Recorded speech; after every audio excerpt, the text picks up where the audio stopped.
Ustedes una vez más para traer, aleluya, la enseñanza de la palabra de Dios, que estamos ahora en Primera de Pedro capítulo 4 versículo 16.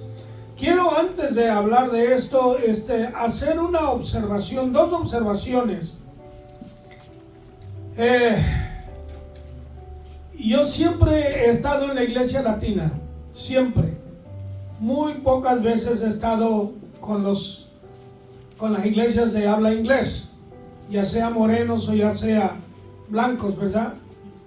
Estuve en el servicio militar, y en el servicio militar venía un capellán, o tenían un capellán asignado, ¿verdad? Tenían un capellán, y los domingos pues él nos daba servicio. Había días especiales como el día de gracias, el día de la resurrección, cosas así, y el capellán traía un mensaje apropiado para aquello. Y he estado en iglesias americanas, he visitado, y he notado una gran diferencia entre ellas y nosotros los latinos cuando se trata de leer una escritura. Cuando los latinos leemos la escritura, hermanos, cada quien va por unos adelante y otros atrás.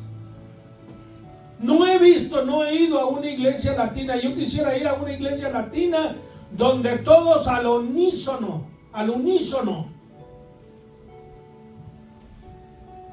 leyéramos la palabra. Todos al mismo tiempo, sin adelantarnos ni retrasarnos. Y los americanos no sé cómo lo logran. En el servicio militar, fíjese usted, habíamos pentecostales, metodistas, bautistas, presbiterianos. No había un ejercicio, una práctica para leer la escritura. Sencillamente al estar en el servicio, el que estaba arriba estaba leyendo y todos iban al compás del que estaba leyendo la escritura. Y digo yo, ¿por qué los latinos no podemos hacer eso? Yo creo que es algo psicológico y denota, refleja la independencia, el espíritu independiente que nosotros tenemos, pero en una forma negativa. Yo no me sujeto, yo hago las cosas a mi manera, te guste o no te guste. Cuando debemos todos, creo yo, sujetarnos al que está leyendo la escritura. Y si va lento, nosotros vamos lentos. Si va más rápido, pues más rápido. Pero al unísono. ¿Me hago claro, hermanos? Amén. Ok, vamos a tratarle, Una vez le voy a tratar. Si no quieren, está bien, no hay problema. Yo no me voy a enojar por eso. ¿Cuántos saben lo que dice Romanos 1:16? ¿Por qué no? ¿Cuántos saben el texto ese? A ver, levante la mano, porque quiero agarrar un texto que todos sepamos. Ok, vamos a tratar, vamos a tratar de recitar ese texto. Porque no me avergüenzo del evangelio. Porque es poder. No, ya la arruinaste. Perdón. Estoy hablando de leerlo al unísono. ¿No me entienden lo que quiere decir al unísono? Todos juntos, pausando, cuando hay pausa, sin adelantarse, sin retrasarse. Vamos otra vez. Porque no me avergüenzo del evangelio, porque es potencia de Dios para salvación a todo aquel que cree, al judío primeramente y también al griego. Bueno, pero no los oigo, hermano. No, la culpa no la tiene usted, la tengo yo. Estoy sordo. A ver, Juan 3:16. Vamos a tratar otra vez. Porque de tal manera amó Dios al mundo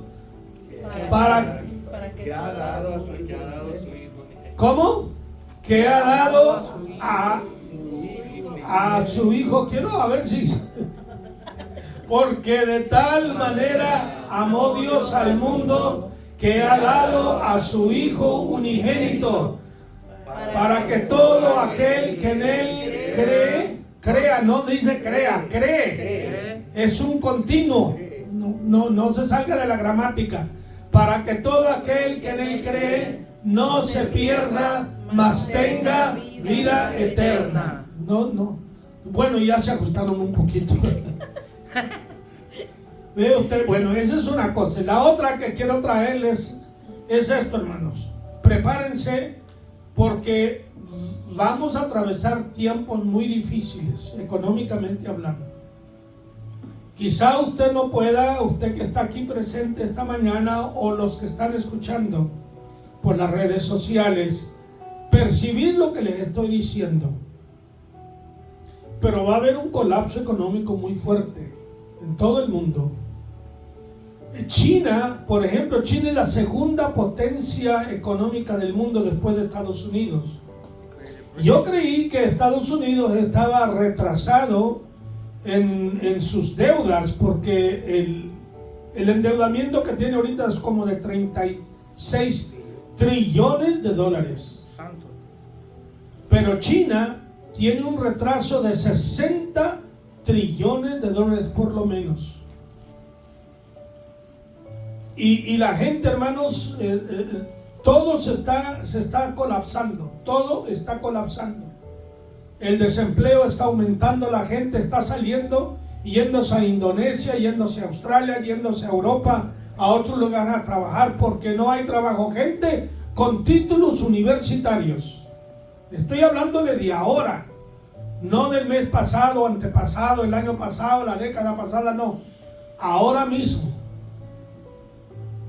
La situación está muy, pero muy seria. Pudiera elaborar más sobre eso, pero solamente le digo que hay una situación ahorita en el mundo de bastante preocupación, de bastante seria. Y las palabras que decía el pastor, dichas por el Señor, el pastor solamente lo repitió, pero el Señor dijo: no os afanéis, ¿qué habéis de comer, qué habéis de vestir? Fíjate bien. Comer y vestido es lo más esencial. No está hablando de lujos, de vacaciones, de quinceañeras, donde muchos cristianos derrochan dinero, hermanos, a derecha y a izquierda, en las bodas también, y después no tienen ni cómo pagar aquello. Y el diablo fácil, yo he visto, hermano, a través de los años, cómo el diablo le quita el dinero a los cristianos tan fácil. Es triste, yo no me puedo meter en su vida. Usted haga con su dinero y su herencia lo que usted quiera. Yo no le puedo decir, hágale así, así. Tengo sugerencias que le pudiera dar. Úselo más en la obra del Señor.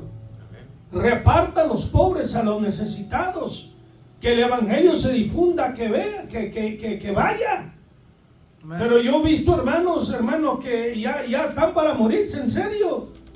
Y toda la herencia se la dan a los hijos. Y yo he visto que los hijos no agradecen. No lo agradecen, lo derrochan. Como que mañana vienen más herencias, no hay más. Entonces, hermano, le digo que son cosas serias que hay y vamos a nosotros a llegar realmente a valorizar lo que son las bendiciones y las oportunidades que Dios nos ha dado y que hemos derrochado, desperdiciado.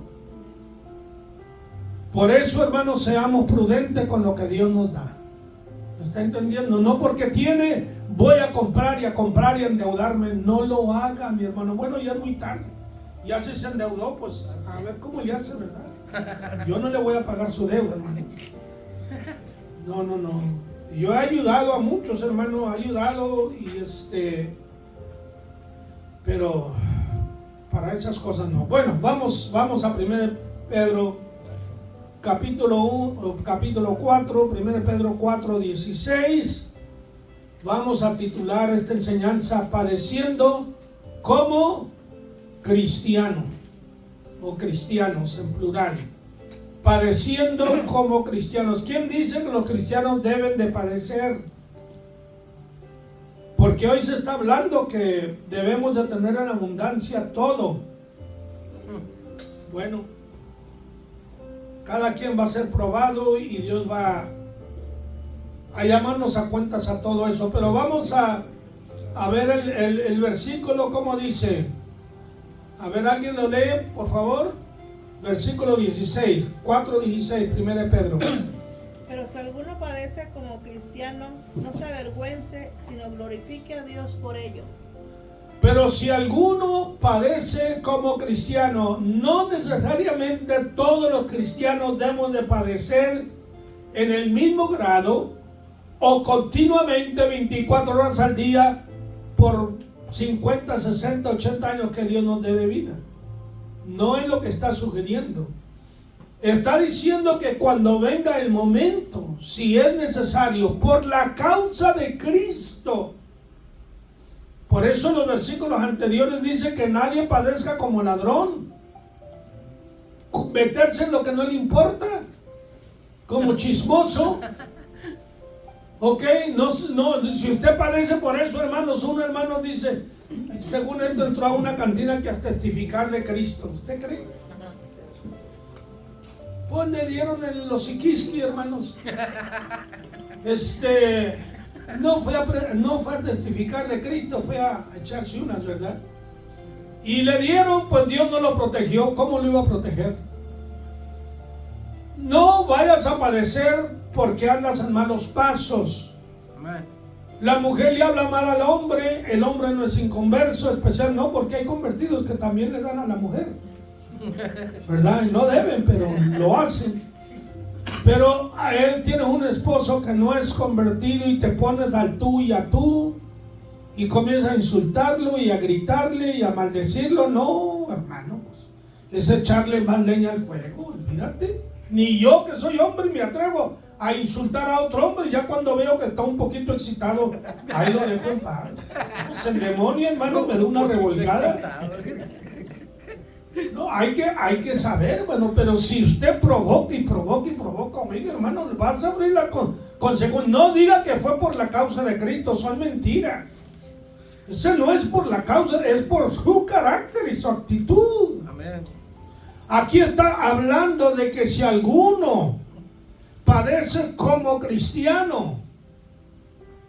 ¿Qué es un cristiano, hermanos? ¿De dónde viene la palabra cristiano? ¿De dónde viene la palabra cristiano? ¿Dónde se origina? ¿De qué vocablo o término procede? ¿Cómo? ¿De Cristo? ¿Cristo? ¿Cristiano? ¿Qué significa Cristo, hermanos? El ungido. ¿Cómo? El ungido. Ungido. Es un término griego. Cristo es un término, una palabra griega que significa ungido. En hebreo o en arameo, ¿cómo es la palabra ungido? ¿Cómo es la palabra ungido? Mesías. Ok, el Mesías es la palabra hebrea que significa ungido.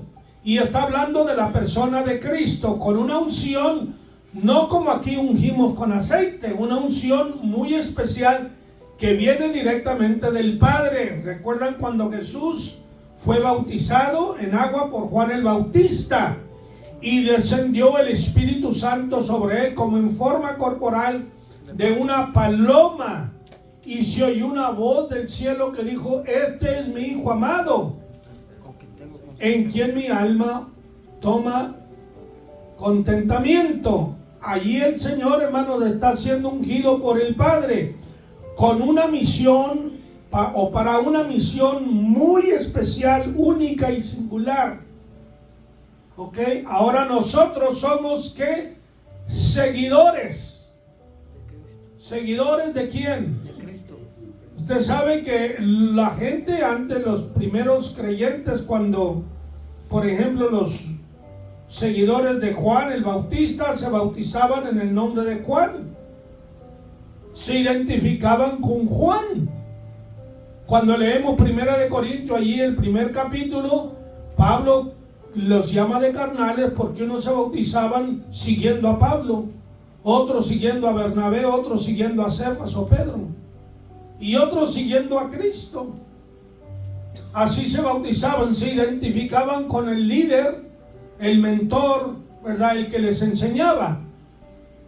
Entonces nosotros debemos, como creyentes, identificarnos ¿con quién? Con Cristo Jesús. Somos seguidores de Él. Bueno, ¿y los jesuitas, hermano? No, esos son otros. Esa es una secta dentro de la Iglesia Católica. Olvídese de esa gente. Pero somos cristianos. Y recuerdan ustedes que dice la palabra, ¿Dónde se originó esa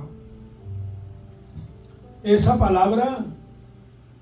¿En qué lugar fue? ¿En qué pueblo, ciudad? Fueron llamados los hermanos primeramente cristianos por gente pecadora. Algunos dicen que lo hicieron con desdén, despectivamente, irrespetuosamente, pero eso no se puede corroborar por lo que yo leo allí, ¿verdad? Es una asunción que hacen algunos teólogos. Fueron llamados primeramente cristianos en Antioquía. ¿Ok? ¿Por qué? Porque Cristo era el enfoque, el centro de su conversación. Cristo era todo para ellos. Hablaban de Cristo, comían de Cristo, veían de Cristo, actuaban todo como Cristo. Qué distinción tan preciosa, ¿no? No queremos ser como Cristo. Amén. Amén. Amén. ¿Cuántos quieren ser como Cristo? ¿Estás seguro, hermanos? Porque recuerden lo que le pasó a Cristo. Y nos puede pasar a nosotros también por identificarnos con Cristo. Amén. Yo recuerdo cuando estaba en el servicio militar y hablábamos a veces, y estoy hablando de creyentes, nada más que de otra denominación. Hablábamos de la Biblia y cuando no tenían con qué responder me decían, no, pero es que yo creo así, esta es mi fe, mi denominación. Bueno, pues está bien, síguele ahí como tú crees, pero ¿qué dice la Biblia? La Biblia me ajusta, me corrige. Ok, mi doctrina, mi enseñanza, mi manera de ser, mi actitud, mi pensamiento, etc. Ok, si alguno padece como cristiano, ¿qué? No se avergüence. ¿Qué quiere decir vergüenza, hermanos? Como tener pena. Avergonzarse, ¿cómo? Como tener pena, esconderse de algo. Sí, como tener pena, abochornarse, cohibirse, ¿verdad? Ruborizarse, Esconderse. etcétera. Exacto, ¿verdad? Se avergüenza. Bueno, debemos de avergonzarnos si hacemos el mal, no de hacer el bien. Amén. Pero el mundo a veces haciendo bien califica lo que usted hace haciendo el bien como mal. Y si usted hace el mal, a veces lo califican como bien. Bueno, tenemos unas reglas en la palabra, ¿no? ¿Estoy bien o estoy mal? Bueno, vea la palabra. Y la palabra te va a ajustar, te va a corregir y te va a enseñar si estás bien o estás mal. Me ajusta. Olvídate de mi opinión, de mi criterio. ¿Qué dice la palabra? Entonces la palabra me da un criterio. Amén. Una manera de razonar, de entender, de ver las cosas, de comprenderlas con claridad, la palabra de Dios. Porque Dios no se equivoca. Aleluya. Amén. No se avergüence. ¿Qué dijo Pablo allí? ¿Se acuerda del texto que leímos hace ratito? ¿Dónde era? ¿En Romanos qué? 1:16. ¿Qué dice ahí, hermanos? ¿Porque qué? Lo que es poder de Dios. Porque no me avergüenzo. ¿Qué escribió Pablo a Timoteo? Ahí en Timoteo,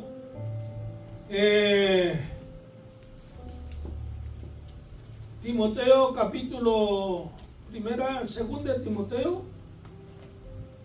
Timoteo 2:15, ¿qué dice? Procura con diligencia presentarte a Dios aprobado como obrero que no tiene de qué avergonzarse, que usa bien la palabra de verdad. Amén. Hay varias cosas aquí que entender. En inglés no dice procura con diligencia. En inglés dice study to show thyself approved unto God. Estudia. Es lo que implica la palabra procura con diligencia. Y eso concuerda con lo que dice más adelante, que traza bien la palabra de verdad.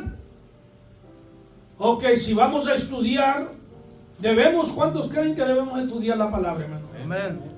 Fíjense que cuando yo comencé Hermanos, yo no entendía, ¿verdad? Y ahora, gracias a Dios, a través del tiempo entiendo con el grupo que hablo. Pero yo no sabía que estos hermanos eran como niños, hermanos. Son adultos, tienen barba y bigote, trabajan, tienen familias, pero razonan como niños, especialmente cuando se trata de la palabra de Dios.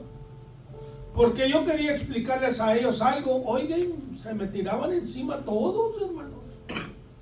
Que es que yo me creía muy grande y que esto, que el otro, y que la sabiduría, y que Dios no, la sabiduría es del diablo, y que la sabiduría esto, y no habían leído lo que dice, ¿verdad? Proverbios, buscar la sabiduría sobre todas las cosas. Procúrala, te libra del mal, del error, etcétera. Y me vi yo que estaba hablando con un grupo de personas muy infantiles, intelectual o mentalmente hablando. Por eso dice, procura con diligencia, o sea, estudia con diligencia, conságrate, analizar, hacer exégeta si es posible. Procura con diligencia presentarte a Dios. Fíjese, cuando yo voy a predicar, cuando yo voy a enseñar, el pastor, cualquiera que ustedes que lo haga, se está presentando ante Dios. Amén. Y no como algunos hermanos que dicen, hermanos, oren a Dios que Dios me dé palabras. No. Tú debes hacer tu parte. Amén. ¿Para qué? Para que no te avergüences. Para que no salgas abochornado. Ok, procura con diligencia presentarte a Dios aprobado como hombre. Aleluya. Déjame leerlo otra vez.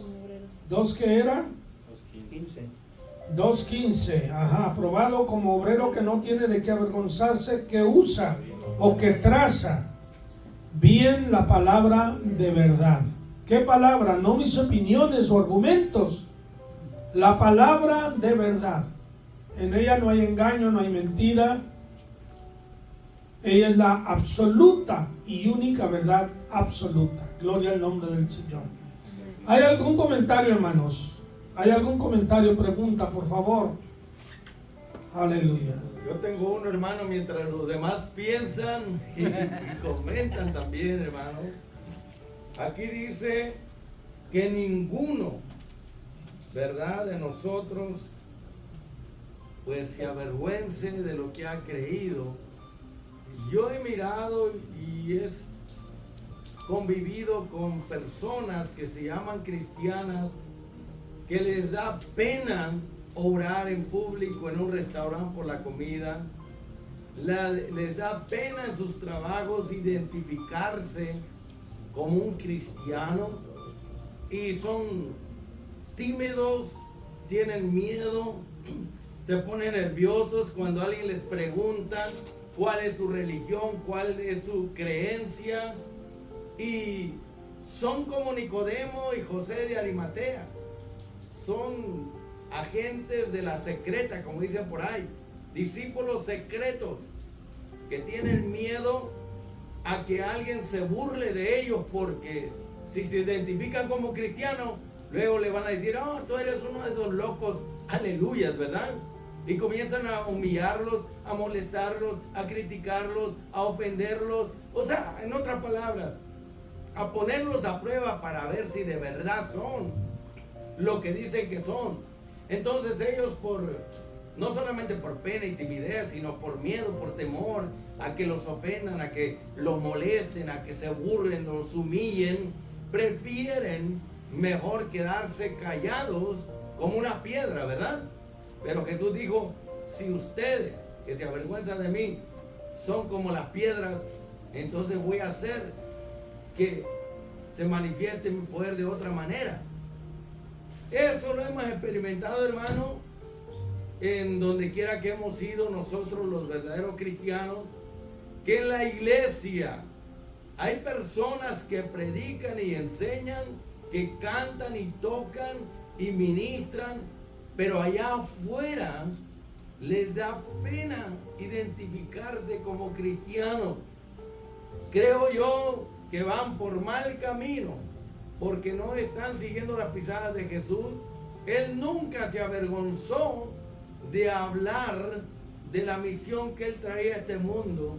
Y creo que la vergüenza, la pena, el nerviosismo, la timidez y el miedo y temor y cualquier otra cosa que se añada a todas esas fobias, el cristiano tiene que consagrarse a Dios para que sea libre, porque son cristianos dominales que no están consagrados, no están dedicados, que a todo le temen, de todo se avergüenzan por miedo a la crítica, el chisme, la ofensa, las humillaciones y bueno, burlas y cualquier otra cosa, ¿verdad?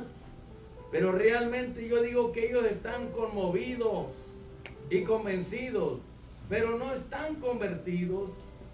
Es fácil decir en la iglesia yo soy cristiano, pero allá afuera en público es donde se va a probar nuestra fe. Por eso yo siempre digo, lleva tu fe a donde quiera que vas, al trabajo, a la calle, donde quiera, porque si tú o yo, cualquiera, se avergüenza de confesar a Cristo con su boca en público, cuando Él venga también se va a avergonzar de nosotros. O sea, nos pagará con la misma moneda. Pero la pregunta es cómo vencer y derrumbar o superar esas barreras.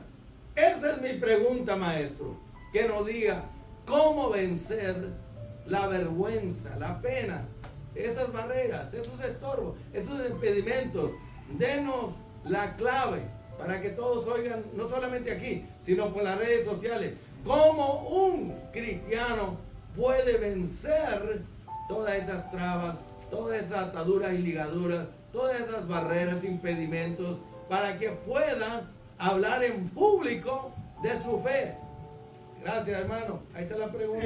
La respuesta la hallamos allí precisamente en lo que Pablo le dice a Timoteo. Procura con diligencia, prepárate para que no seas avergonzado. Traza bien la palabra de verdad, sepas lo que estás hablando. Tengas no solamente el conocimiento bíblico, sino el argumento para poder refutar esas necedades. Porque mira, yo le voy a decir una experiencia que yo tuve. Yo tenía 16 años de edad, yo fui a pastorear en Arizona, Phoenix, un suburbio de Phoenix. Y a veces íbamos a trabajar. Yo iba a trabajar, no tenía necesidad, iba a trabajar. Cuando comencé a testificar de Cristo, hermano, todos, casi todos, 99%, 98%, era una burla todos los días, una mofa, un bochorno. No estaban ellos alcanzando nada porque se cerraron, endurecieron su corazón. Me usaban, hermano, como un títere para patearme, verbalmente hablando. Yo no estaba llegando a ellos. Ahora, ¿qué me faltaba a mí? Una, la edad. Tienes 16 años, le quieres hablar a gente que tiene 20, 25, 30 años de edad. Te tildan como un chamaco loco, ignorante. Otra, no tenía yo el conocimiento bíblico, yo no tenía la armadura.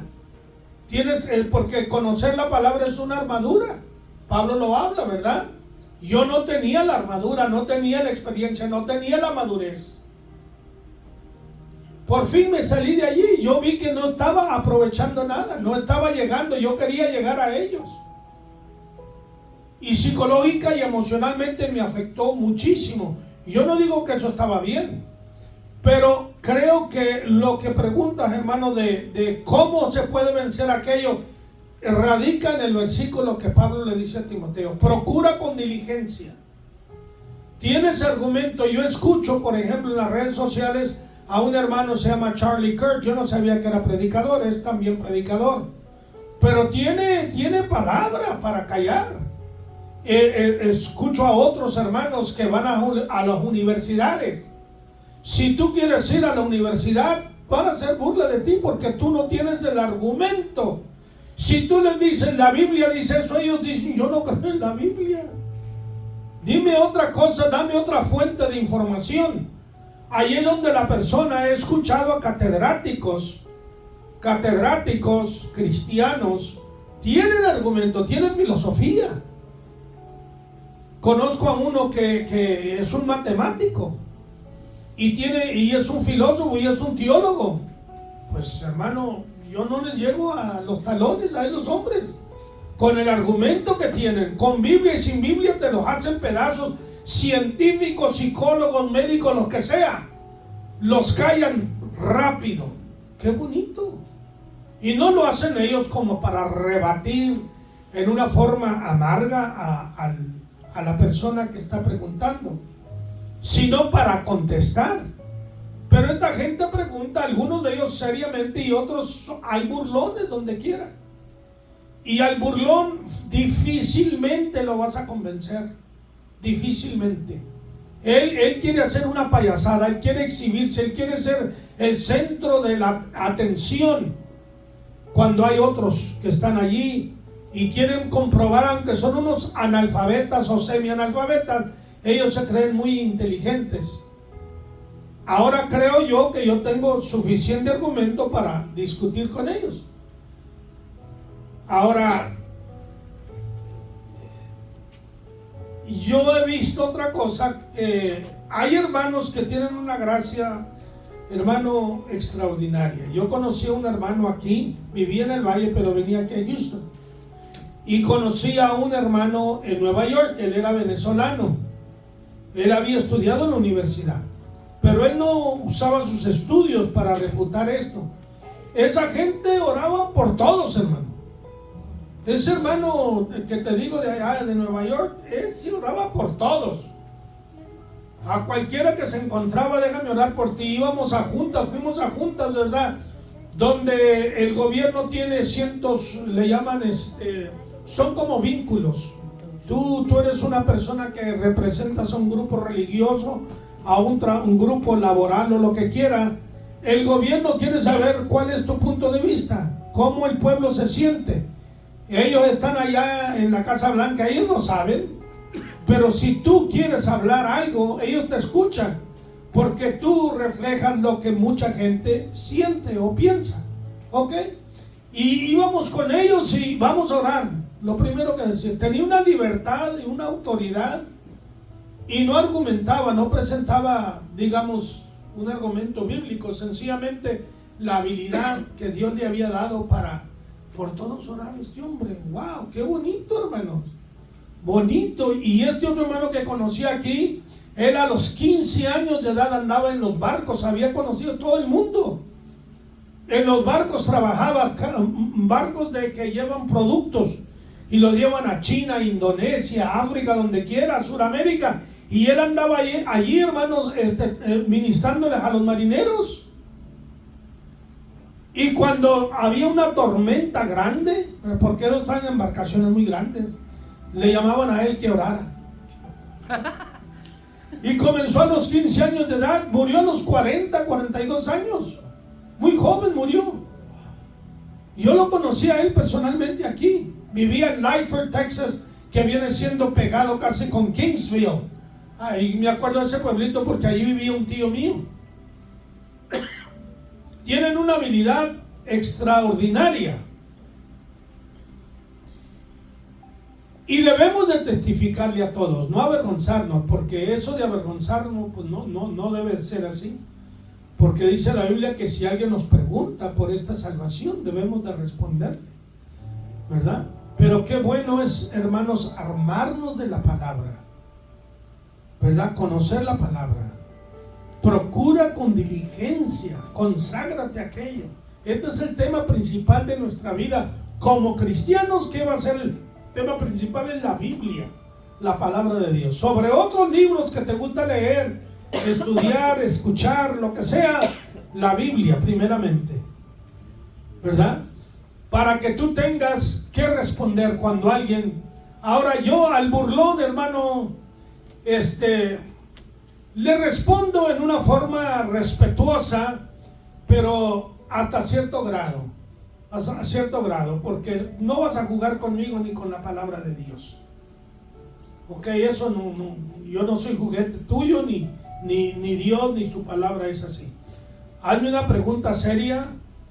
Considera que estamos hablando de temas serios y yo en mis limitaciones trataré de explicarte, ¿verdad? Ese es deber nuestro, no avergonzarnos, mucho menos de orar por los alimentos. ¿Por qué nos vamos a avergonzar? Ahora, yo no soy uno, hermano, sinceramente, que siempre ando diciendo yo soy ministro, yo soy predicador, especialmente los de habla inglés. ¿Por qué? Porque yo no fui al seminario bíblico y ellos esperan que cualquier ministro es un seminarista, es una persona estudiosa, estudiada, muy capacitada. Es el concepto que el blanco tiene, un concepto diferente al latino, ¿verdad? Entonces, cuando se ofrece, lo digo, lo hablo. Bueno, yo soy un laico, predico, enseño, he ejercido el ministerio pastoral, etcétera, pero hasta allí. No les digo que soy reverendo, porque pues yo, para un reverendo, hermanos, aquí en Estados Unidos, un reverendo es una persona que fue primero a la universidad 4 años y luego fue al seminario tantos años. Ese es un reverendo para el blanco, ¿verdad? Si hay otro comentario, hermano, pregunta con confianza. Sí, hermano. Un comentario, que la misma carta que estamos leyendo de que el apóstol Pablo le dice a Timoteo, ¿verdad? Ahí en esa misma carta, en el capítulo 3, versos 14 y 15, dice: persiste tú en lo que has aprendido y te persuadirás, dice, sabiendo de quién lo has aprendido, que desde tu niñez has conocido las sagradas escrituras, las cuales te pueden hacer sabio para salvación. Dice, esto es en la fe que es en Cristo Jesús. Amén.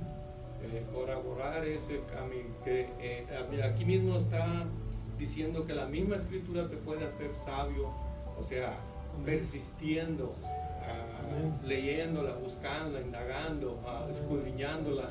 Ese es, siempre yo, bueno, mi manera yo de hablar, de decir, digo, es muy vital, que nos ayuda mucho, como usted dijo hace un rato, que sobre todos los libros que usted puede leer, primeramente debe ser la escritura. Amén. En primer lugar. Amén. Siempre esa es la que cuando estamos siendo guiados por el Espíritu Santo de Dios, el Espíritu Santo nos habla en entendimiento y habla a nuestro espíritu y nos da a entender y a saber y a conocer. O sea, en otro punto que quiero un poco, o sea, abundar eso de que también de que estamos hablando, ¿verdad? De eso, de que ninguno padezca, o sea, haciendo el mal, sino que padezca haciendo lo bueno, porque muchas veces, muchos de nosotros hemos tenido experiencias, ¿verdad? En el trabajo yo he tenido experiencias que he ido con compañeros de trabajo a comer a un restaurante juntos, y a ellos pues hasta cierto punto un compañero dice, tú me das vergüenza, me dijo, y bueno, yo no lo tomé así a pecho o en serio, porque yo siempre, donde quiera que voy, donde quiera que estoy, oro por los alimentos. Y yo siempre les he impartido las cosas del Evangelio de Jesucristo, les he hablado de Él. Y Él, pues siempre, esa es una burla que Él siempre ha hecho, y a veces, de vez en cuando, lo ha seguido haciendo. Pero no me preocupa, porque, como dice el apóstol Pablo, yo sé en quién he creído. Que es todopoderoso para guardar mi depósito para en aquel día. Por eso no debemos de avergonzarnos, ni aquí, ni afuera, ni en la calle, ni en el trabajo. Mi recomendación es decir, usted ore en todo momento, en todo tiempo, por los alimentos. Es muy importante, o sea, pedirle al Señor que los bendiga, que los santifique, que nos hagan provecho a nuestro cuerpo. Porque, como dice la Escritura, si comemos para la gloria del Señor. Y si vivimos para Él, ya no vivimos para nosotros. Ser personas de verdad, defender la apologética y defender la fe en quien hemos creído. Amén. Nomás eso quería compartir. Gracias, hermano. Gracias. Muy buen pensamiento, ¿verdad? Otra cosa quiero añadir a eso, hermanos. Había un hermano que ya falleció. Quizá lo conociste, el hermano Rodrigo Villarreal, cantante, predicador. Dice, hermano, íbamos con otro hermano a predicar, a comer, a un restaurante a comer. y se levantaba y levantaba las manos y ya está orando. No hay necesidad de eso, hermano. ¿Qué quiere hacerlo? Pues hágalo. Pero alguien se va a molestar, alguien se va a burlar, y no hay necesidad. No estamos para exhibir nada, hermanos. ¿Ok? No estamos aquí ni para avergonzarnos, ni para ostentar, ¿verdad? Como que yo soy más santo, como que yo soy más espiritual. ¿Para qué, hermanos? ¿Para qué? Digamos, ore por sus alimentos. No tiene que levantar la voz tan fuerte como que para que todos oigan. Dios le oye, hermano. ¿A quién le está orando? ¿A la gente o al Señor? Amén. Aleluya. Y si alguien le pregunta, porque cuando la gente pregunta, allí se está abriendo. ¿Está entendiendo? O quiere burlarse o seriamente quiere recibir algo. Y cuando esa persona se abre, yo tengo la experiencia, hermanos, para recibir, tiene hambre de la palabra, Dios mismo te da palabras allí. Te da el mensaje para testificarle, para hablarle. Te asombrarás. Como Dios te usa en aquel momento, te asombrarás. Pero sobre todo conociendo de la palabra. No tiene que ser un doctor en teología, hermano. Es bueno, si lo es, pues qué bueno, ¿verdad? Pero si conoce los versículos esenciales de la fe cristiana, de cómo aceptar a Cristo, cómo traer a una persona a confesar a Cristo como su Salvador, eso es más que suficiente, sí, hermano. Me llama mucho la atención, hermano, y decimos todo esto por experiencias que vamos teniendo y que es bueno compartirlas con otros para que se den cuenta que nosotros pasamos por un proceso y no de inmediato ya éramos, vamos a decir, ministros de la palabra, o que nunca tuvimos pena ni vergüenza ni timidez. Claro que sí. Aquí miramos a Pedro, el escritor de esta carta, ¿verdad? Que él también tuvo sus, vamos a decir, tropiezos. Él se avergonzó de Cristo 3 veces, lo negó, y por algo lo está diciendo ahora. Él tuvo esa experiencia cuando el Espíritu estaba con Pedro, o sea, afuera.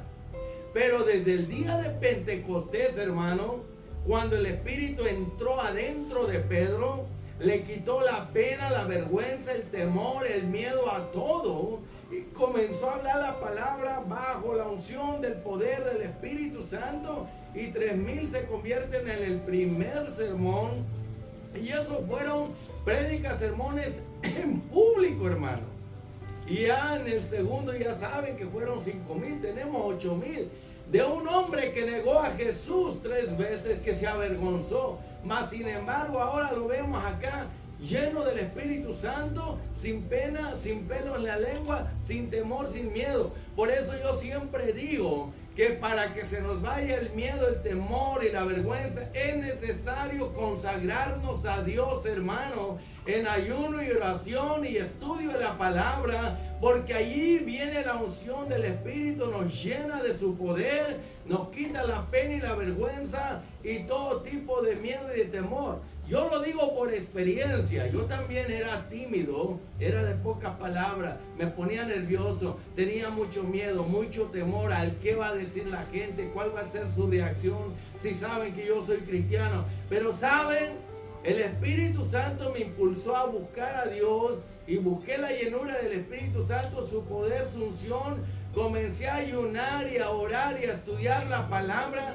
Y ese miedo, ese temor, esa pena, esa vergüenza desapareció. Y ahora lo que más hago es eso, hermano. Hablar de Cristo por donde quiera que ando. Pero fue necesario que yo me humillara, que yo me consagrara, que yo buscara a Dios en ayuno y oración por muchos días, hermano.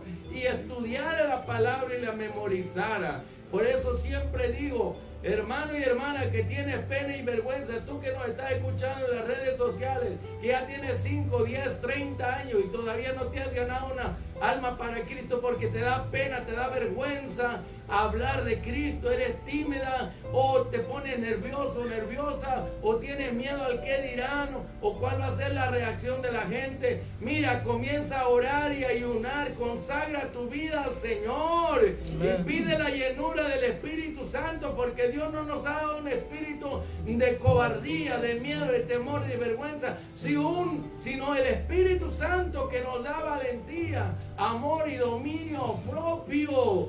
Y nos impulsa a hablar con autoridad y con poder y con unción. Pero es necesario meterse con Dios para que la unción del Espíritu haga pedazos esas ataduras y ligaduras, esos yugos. Porque eso es lo que el diablo quiere. Que pasen 5, 10, 30 años y tú no puedas defender tu fe o practicar la apologética, como dijo el hermano, de no avergonzarte de quienes has creído. Miremos a los testigos, a los mormones, a los, vamos a decir, estos, ¿cómo se llama? Islámicos, ¿verdad? Porque ellos no se avergüenzan, donde quiera se ponen a orar, ¿verdad? No les da pena ni vergüenza. Una vez yo estaba en un grupo y llegué allí y al oír que estaban hablando puras tonterías y disparates, estaban fumando, estaban tomando. ¿Usted cree que yo me quedé callado? Yo sentí un fuego dentro de mí y un celo por la causa de Cristo y comencé a hablarles la palabra. Dios me dio sabiduría, me dio gracia, me dio valentía y pude refutar todos los argumentos de preguntas que ellos me hacían, porque me decían, ¿por qué no te da pena? ¿Por qué no te da vergüenza? Le digo, ¿a ti te da pena fumar? ¿Te da pena tomar? ¿Te da pena decir disparates? ¿Te da pena hacer lo malo? No te da pena. Entonces, ¿por qué me va a dar pena a mí decirte que lo que estás haciendo está mal? ¿Por qué me va a dar pena a mí de hacer lo bueno? Y yo de esa manera los callé y se quedaron asombrados. Bueno, es muy raro encontrar este tipo de cristianos, me decían. Pero yo les dije, no soy yo, es el que está en mí, es el Espíritu de Dios que les está hablando a ustedes. Que ustedes reconozcan que están mal en lo que están haciendo y que necesitan a Cristo para que les dé una mente y un corazón nuevo y comiencen a hacer cosas buenas para edificar a la humanidad y que dejen al mundo mejor que cuando vinieron. Amén. O sea, ahí el Espíritu te toma y te hace hablar palabras que va a refutar cualquier argumento de esos demonios que están en ellos, hermano. Pero es necesario entonces consagrar nuestra vida en ayuno y oración y estudio de la palabra. Un día, 5 días, 15, 20, los días que sean necesarios, hasta que se rompa con la unción del Espíritu esas ataduras, esas ligaduras, ese yugo, esas barreras, hermano. Que si se puede, aquí estoy yo. Ahora ustedes ya me conocen. Soy una figura pública por las redes sociales porque no me da pena, no me da vergüenza. Donde quiera que voy, en el trabajo, en la calle, en la tienda, donde quiera que ande, donde quiera que esté, a mí nadie me ha callado ni me va a callar, porque el que está en mí es más poderoso que el que está en el mundo. Amén, amén. Bueno, Aleluya.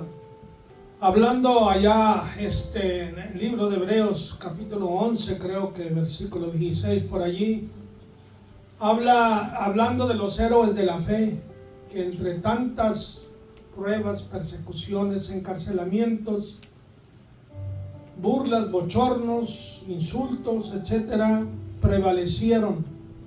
Y luego añade, por tanto Dios no se avergüenza llamarse Dios de ellos.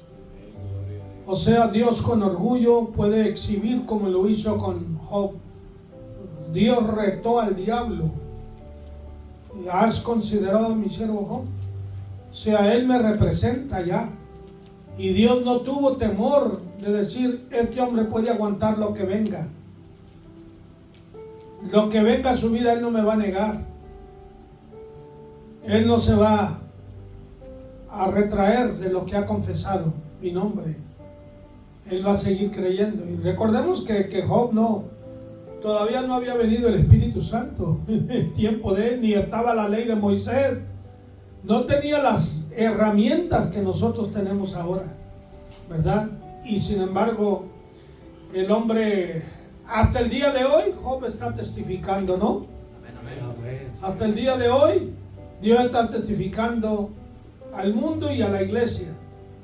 Pase lo que pase, venga lo que venga, tú sé fiel y Él te recompensará. Aleluya. Gloria al Señor. Y bueno, ¿y qué más dice?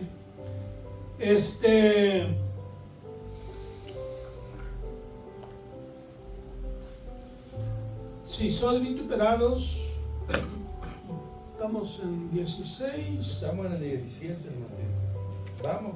Bueno, sí, pero vamos a terminar aquí. Dice, sino glorifique a Dios por ello. Oye, o sea, exalte, magnifique a Dios por lo que venga a su vida. ¿Recuerdan cuando los discípulos fueron azotados por el nombre de Cristo?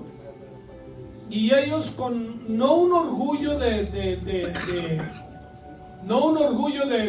vanagloria. Ok, hay dos clases de orgullo, creo yo. Uno de arrogancia, para darme yo el paquete, para yo exhibirme. Esa es una cosa. Pero otro orgullo es un orgullo de satisfacción. Uno siente, he hecho lo que he debido hacer, lo que he podido hacer, he cumplido. Y estos discípulos, dice la Biblia, que gozosos de haber sufrido por la causa de Cristo. Qué tremendo, ¿verdad? De identificarse con la persona de Cristo, identificarse con sus sufrimientos, como lo habla Pablo también. ¿Se acuerdan que Pablo habla eso? Amén. ¿Dónde está? Ahí en Colosenses y en Filipenses. A ver, Colosenses 1:24. Aleluya. Dice, ahora me gozo en lo que padezco por vosotros y cumplo en mi carne lo que falta las aflicciones de Cristo por su cuerpo, que es la iglesia, de la cual fui hecho ministro según la administración de Dios que me fue dada. Me gozo en lo que padezco. Wow. Y en el libro anterior, en Filipenses capítulo 3 y versículo 10, dice, a fin de conocerle y el poder de su resurrección y la participación de sus padecimientos, llegando a ser semejante a él en su muerte, si en alguna manera llegase a la resurrección de entre los muertos. Qué tremendo, ¿verdad? A fin de conocerle. ¿Acaso Pablo no conocía a Jesús?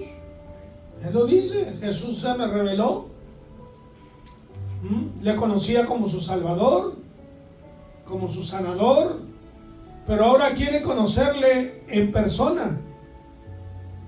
Quiere llegarse a Él y conocerle en su gloria, en la majestad de Cristo. Pablo por eso habla de la resurrección más adelante, ¿verdad? Ahí en ese versículo. Ser participante de Él, con Él, en los padecimientos, en la resurrección de entre los muertos. Porque ahí está la final victoria del creyente. La resurrección. Esa fue, hermanos, la victoria completa, total. Dios cerró con broche de oro la guerra contra Satanás en la resurrección de Cristo.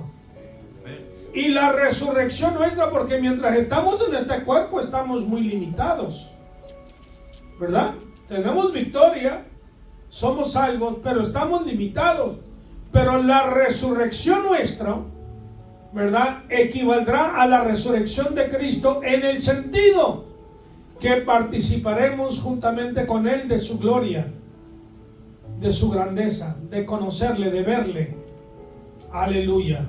Y Pablo eso es lo que anhelaba. Por eso dice, no se avergüence, sino glorifique a Dios.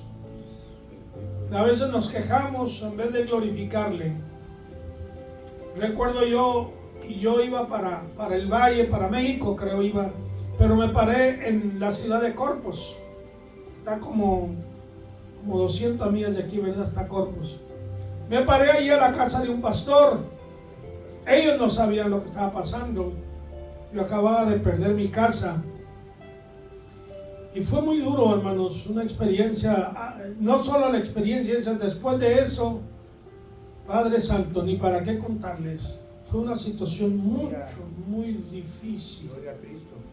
Pero el Señor me habló, oramos allí y la esposa del pastor, Dios la usaba en profecía. Y el Señor me dijo, me agrada como me alabas en medio de la prueba. No has desmayado. Y hermanos, esto no es fácil, pero aún en el dolor, en la pérdida, en el fracaso, en lo que sea, hay que alabar y glorificar a Dios.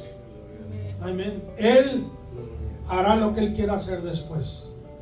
Gloria a Cristo. Aleluya. ¿Le seguimos, hermano? ¿O le calla ya? Porque estamos en el primer versículo y yo quería terminar.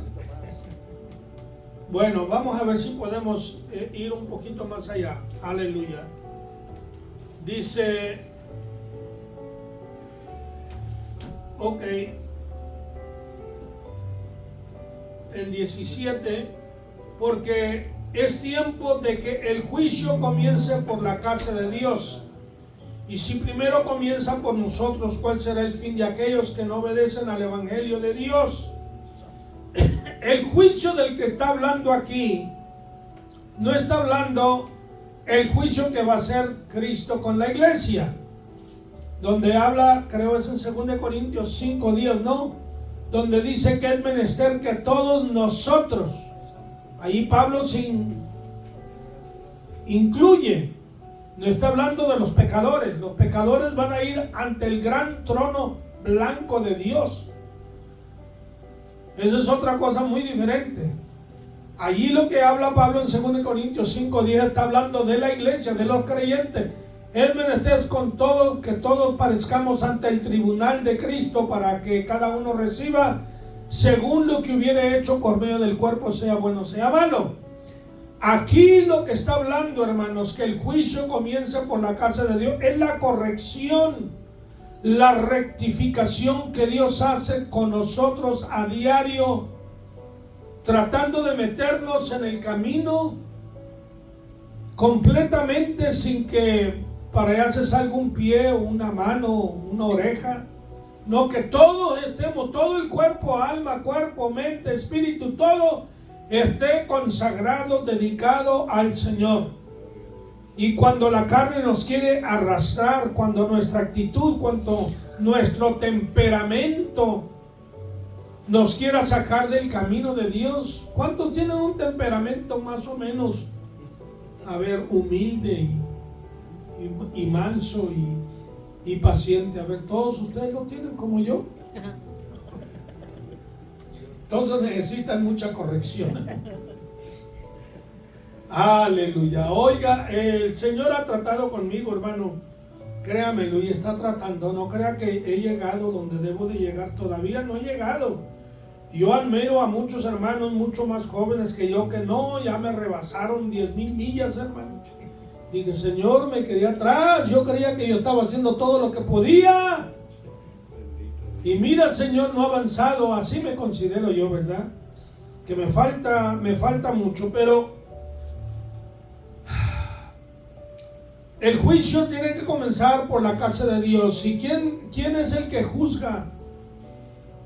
La casa aquí no está hablando de un templo, está hablando de el cuerpo de Cristo. ¿Ok? Está hablando del cuerpo, todos los que somos miembros del cuerpo de Cristo. Antes de que Dios juzgue al mundo de afuera, que no conoce de Dios, que no ha experimentado de Dios, que no conoce las Escrituras, tiene que comenzar con nosotros, que nos ha salvado, nos ha redimido, nos ha dado la palabra. Tenemos una noción muy buena de lo que dice la palabra de Dios. ¿Ok? Entonces el juicio comienza por la casa de Dios.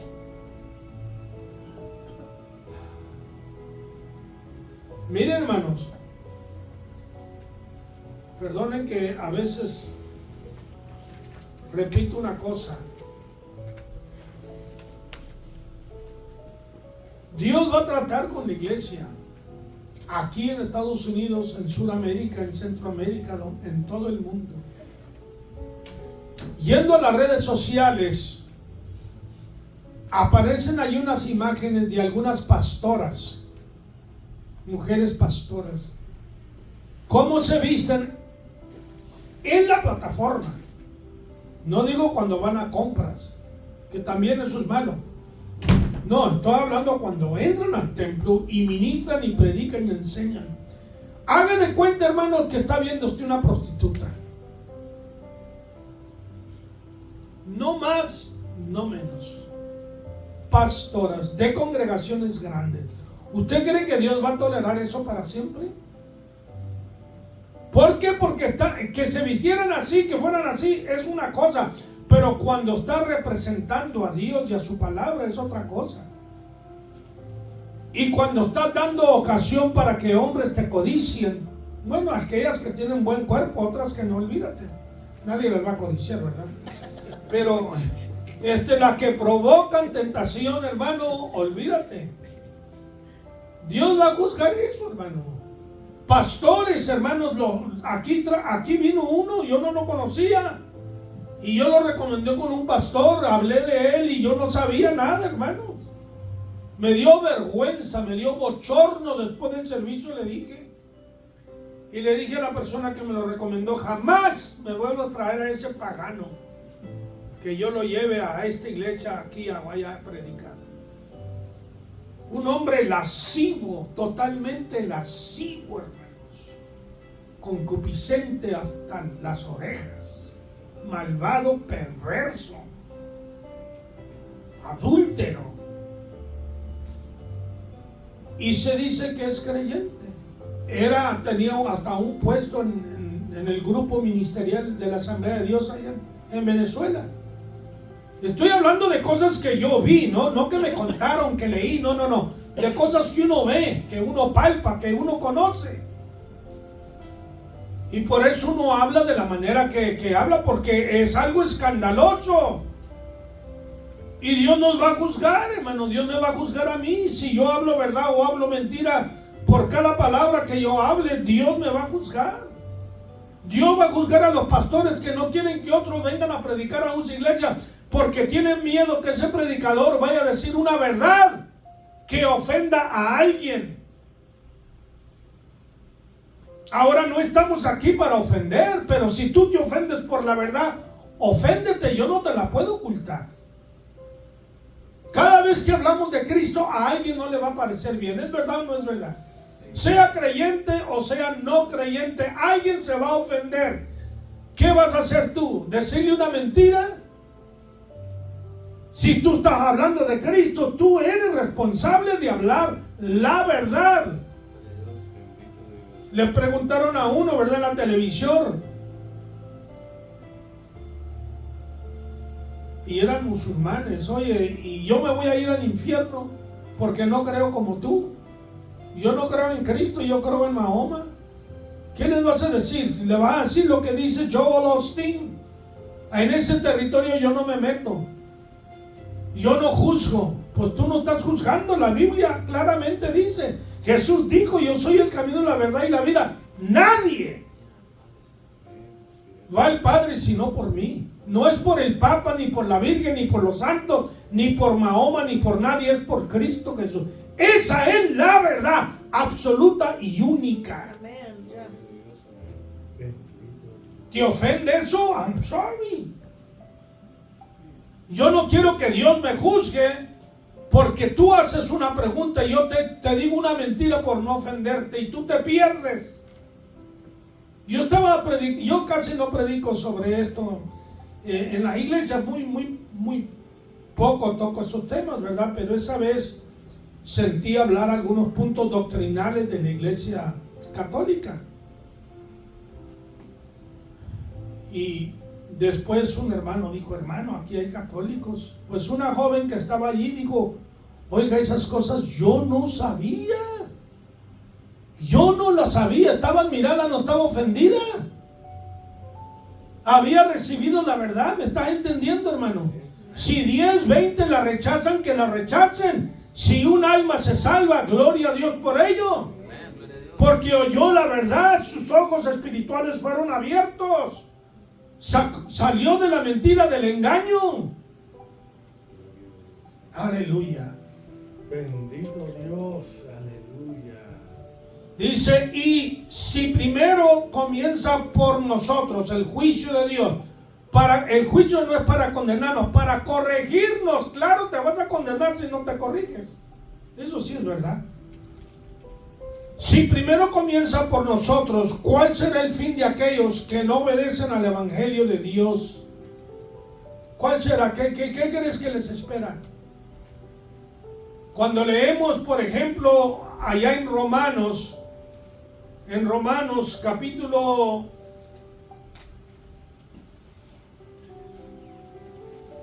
2 de Romanos, está después de los Hechos.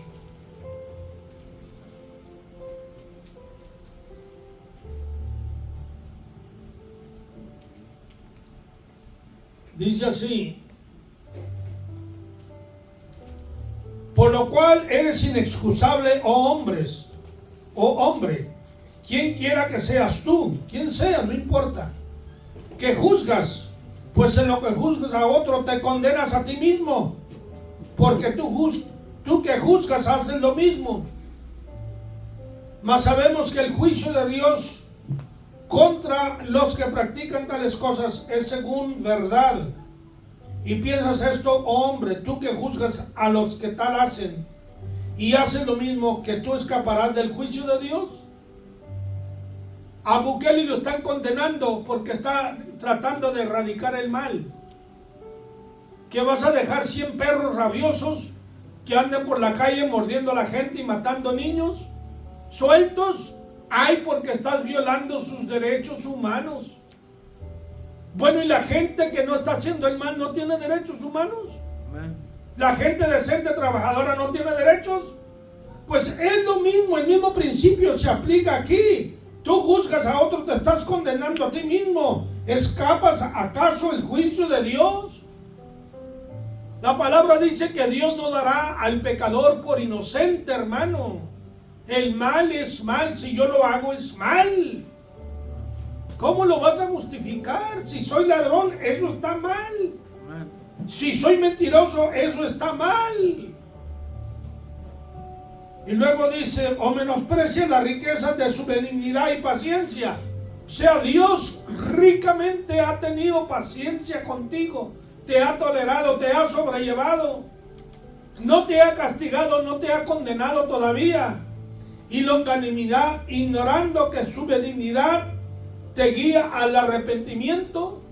O sea, esa paciencia larga de Dios te guía ¿a qué? A que tú te arrepientas y conozcas la bondad y misericordia de Dios.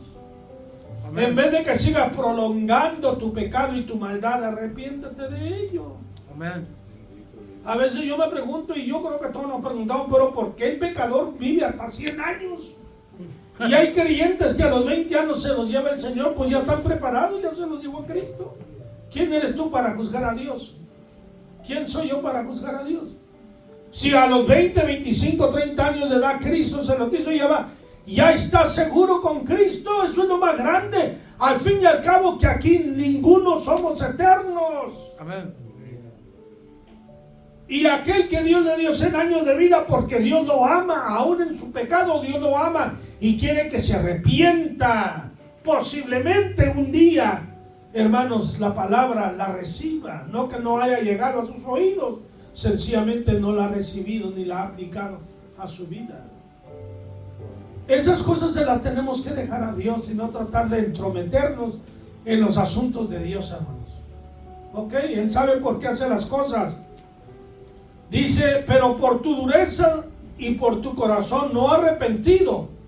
Fíjate, aquel que resiste la paciencia de Dios, la misericordia, pero permanece con un corazón no arrepentido, atesoras para ti mismo ira para el día de la ira y de la revelación del justo juicio de Dios, el final, cuando Dios ha de juzgar a los vivos y a los muertos.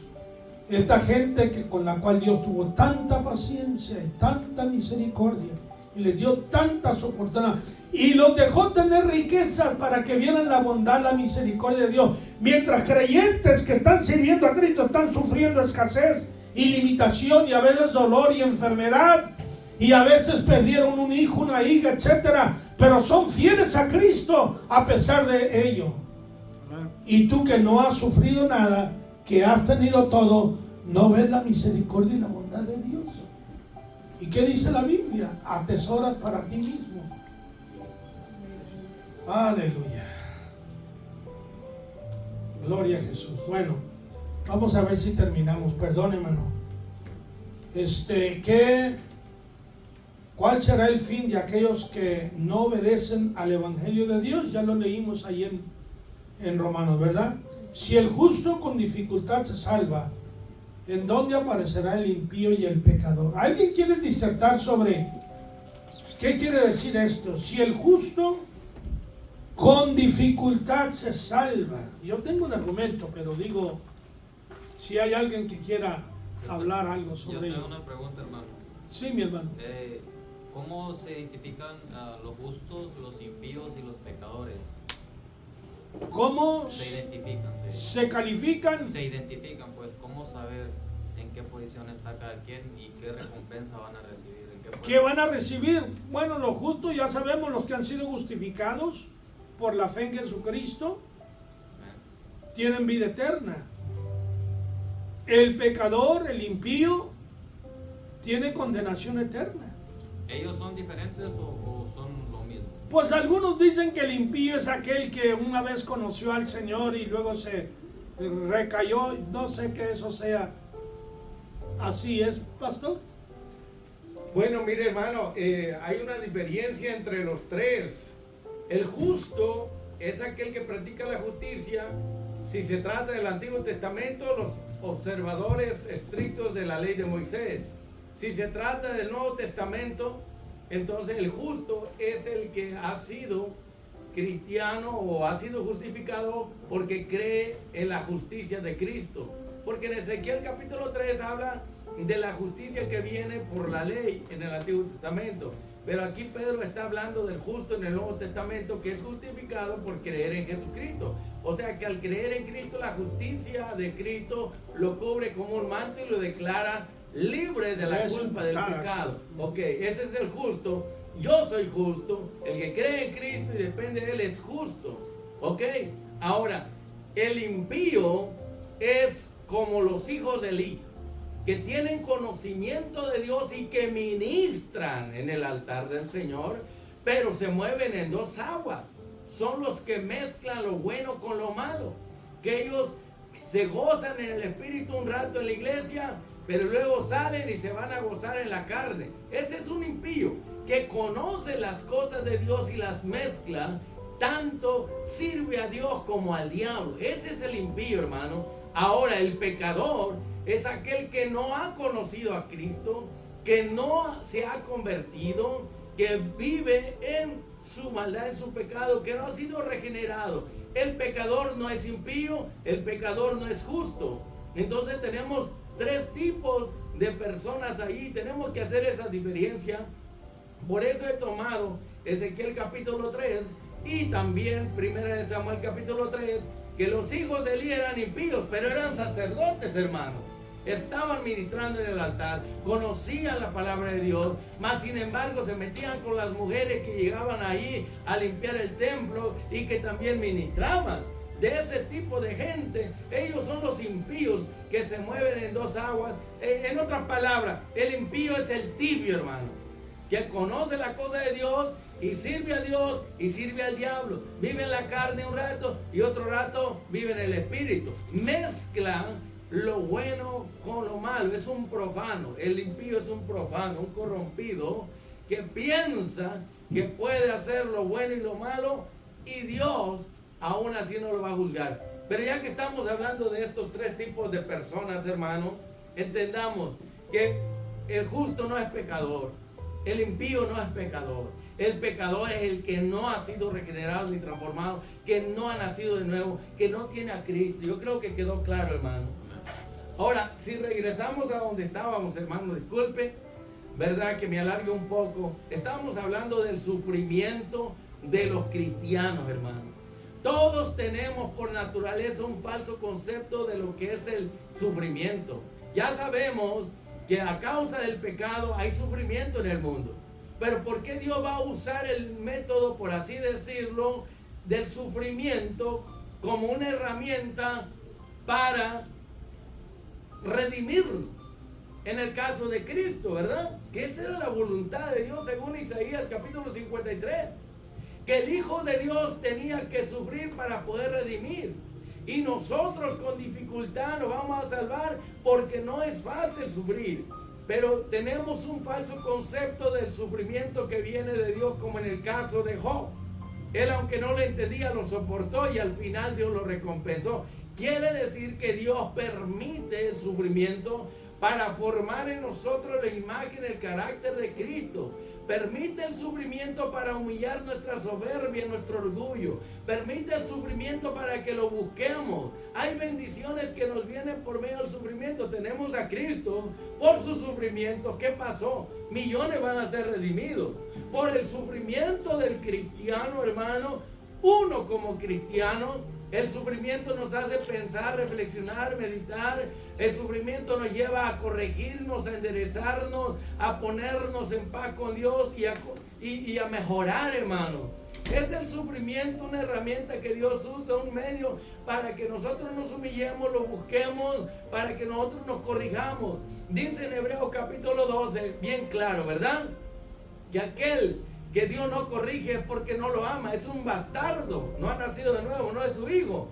Pero los que somos sus hijos, así como el Padre disciplina a sus hijos para que sean mejores, también Dios como Padre usa el sufrimiento para corregirnos y mejorarnos e ir formando la imagen de Cristo en nosotros, porque Él quiere que nos parezcamos a nuestro hermano mayor que es Jesucristo, hermano. Dios está usando el sufrimiento a través de la prueba, la lucha, a través de lo que estamos atravesando, porque Él quiere que aprendamos a depender de Él en todo y quiere que ese fuego del sufrimiento nos santifique y nos purifique. ¿Por qué dice ahí en Hebreos que Dios permite la corrección del sufrimiento? Porque Él quiere que participemos de su santidad. Y ningún sufrimiento, disciplina y corrección es agradable en el momento. Pero después vemos los frutos que trae buenos resultados, el sufrir por la causa de Cristo. O sea que Dios está como alfarero moldeando y dándole una buena figura a ese vaso que es el cristiano, hermano. Yo creo que es tiempo que nos quitemos a ese falso concepto que viene por el sufrimiento, porque decimos o hemos dicho, es que yo no lo merezco. Yo estoy buscando a Dios. Yo soy un consagrado, soy un justo, soy un hijo de Dios. ¿Por qué Dios permite esto? Mire, Dios no se equivoca. Si ya Pablo lo dijo, los que quieran vivir consagrados a Dios van a padecer sufrimiento, persecución, hermano. ¿Por qué? Porque estamos brillando en un lugar oscuro y vamos contra la corriente. Somos diferentes. Dios está santificando y purificando a la iglesia a través del sufrimiento. Y Pedro dice que es necesario que Dios primero, ¿verdad?, limpie, purifique, santifique a la iglesia a través de la disciplina, la corrección, a través del sufrimiento, hermano. No hay nada malo sufrir por hacer lo bueno, porque hay recompensa. Hay de aquellos que están sufriendo por hacer lo malo. Ese va a ser un juicio severo y eterno. Pero si yo por hacer lo bueno, como Cristo, siempre todo su ministerio hizo lo bueno, hizo milagros, ayudó a la gente. Y mire, sufrió en la cruz. ¿Eso quería decir que Dios, el Padre, no sabía lo que estaba haciendo? Sí. Dios a través del sufrimiento de Cristo ha redimido y está redimiendo a los que creen en Él, hermano. Es un método muy raro y distinto, porque los pensamientos de Dios no son nuestros pensamientos. Así que por lo tanto, lo que podemos hacer es que por la misericordia de Dios no hemos sido consumidos. Mejor aguantemos, soportemos el sufrimiento por hacer lo bueno. Sigamos sirviendo a Dios y consagrando. Usted mismo lo dijo, los discípulos salieron del concilio después de haber sido azotados por la causa de Cristo, salieron felices y contentos porque ya sabían, habían oído que dijo el Señor porque los que sufren por su causa recibirán un gran galardón, una gran recompensa, un gran premio en el tribunal de Cristo. O sea, qué miseria sería, hermano, y qué conmiseración tendrían de nosotros si estuviéramos sufriendo aquí por hacer lo malo y luego ir a sufrir al más allá, hermano. Yo prefiero 1000 veces sufrir aquí por hacer lo bueno, por vivir para Dios, servirlo y consagrarme a Él y hacer su voluntad y no ir a sufrir al más allá. Un día yo me quejé contra Dios y me dijo Él: ¿puede el vaso de barro quejarse contra el alfarero? Y me llevó allá a Jeremías capítulo 17 y a Romanos capítulo 9 y dije: no, Señor, no puede. Entonces, ¿por qué tú te quejas de lo que estoy haciendo contigo? ¿Acaso no sabes? ¿No has oído el sufrimiento de mi hijo? ¿Y a dónde está ahora él? En tu trono, Señor, a tu diestra. Entonces, ¿por qué no te dispones a sufrir como él por mi causa? Y me dijo algo que me sacudió, me agitó, me sacó, vamos a decir, de mis, ¿cómo se dice? De quicio. De quicio, de mis normales, dice por ahí. Y me dijo que los que sufren más por su causa son los que van a recibir el galardón, el premio más grande. Y dije: wow, esto está bueno, entonces vale la pena. Si antes como pandillero estaba dispuesto a dar mi vida por el líder, y ahora que Cristo es mi líder, no voy a dar mi vida, hermano. No voy a aguantar y soportar el sufrimiento, sabiendo que nuestro galardón será grande en los cielos. Yo le digo a todos los hermanos y hermanas, amigos y amigos, bueno, hermanas y hermanos que están por las redes sociales, que nos van a escuchar, por favor, cambia ese concepto del sufrimiento y piensa que por lo que estás sufriendo habrá un galardón, un premio, habrá una gran recompensa. Eso te va a ayudar bastante. Piénsalo así y dile: bienvenido sufrimiento. Porque Pablo dijo: yo me gozo en el sufrimiento, en la tribulación, en la angustia, en la persecución. Oye, pareciera que es un hombre loco, ¿verdad? Pero él se gozaba en el espíritu, no en su carne. Es la carne la que no acepta el sufrimiento. Pero si vivimos en el espíritu, vamos a decir: Señor, que se haga tu voluntad y no la mía, ¿verdad? Si tomamos ese concepto, ese criterio de pensar en la recompensa cuando estoy sufriendo, esto nos va a animar, nos va a motivar a aguantar y soportar lo que venga, hermano. Pero si somos espirituales, si somos carnales, vamos a avanzar en la quejanza, todo el tiempo quejándonos por todo. Esa es una vida en la carne. El pueblo de Israel fracasó en el desierto. ¿Por qué? Porque siempre se estaba quejando de Dios por todo. Y si no salimos de esa mentalidad, hermano, de estar pensando en Egipto, que porque yo no soy como el pecador o el impío, ¿verdad? Que a pesar de que vive en pecado, mira, tiene más cosas que yo. Es que mi mirada no está en las cosas de este mundo, está en hacer la voluntad de Dios, porque allá es donde está mi mejor vida y mi premio mayor, hermano. Gracias. Amén, gloria a Dios, aleluya. Bueno, enseñarnos a no sufrir porque hacemos malas decisiones, aunque las vamos a cometer, ¿verdad? Y a veces sufrimos por ello, pero aún así, cuando hay una decisión equivocada que hacemos y lo hacemos en sinceridad, en ignorancia, yo creo que también hay recompensa por eso, porque no fue hecho maliciosamente. Pero si uno por su carnalidad sufre, hermano, pues hay que tener cuidado. Bueno, ya vamos a terminar. Dice: si el justo con dificultad se salva, ¿en dónde aparecerá el impío y el pecador? Con dificultad. La vida cristiana no es fácil, hermano. No es nada fácil. Alguien está creyendo que es fácil.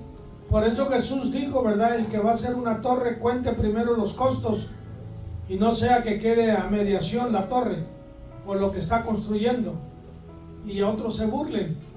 Si tú quieres seguir a Cristo, dijo el Señor, ya nos digo, niégate, toma tu cruz y sígueme. Y no es fácil tomar la cruz de Cristo, resignarnos a lo que venga, pero yo estoy luchando por obtener la vida eterna. Ok, queremos el galardón, queremos la vida eterna.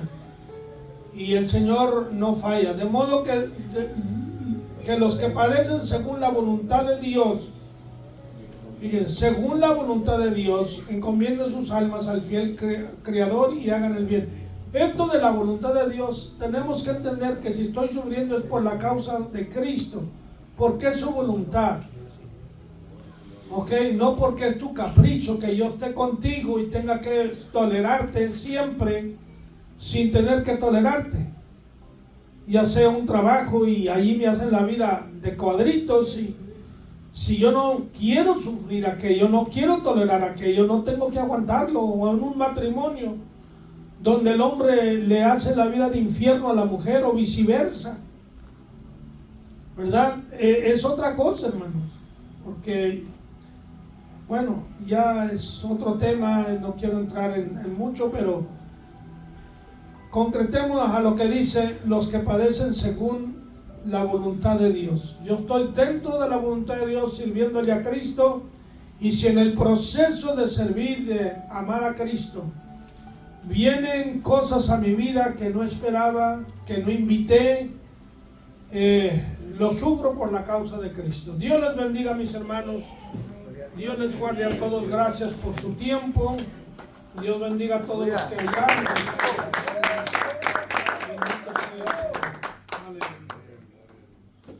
Gloria a Jesús.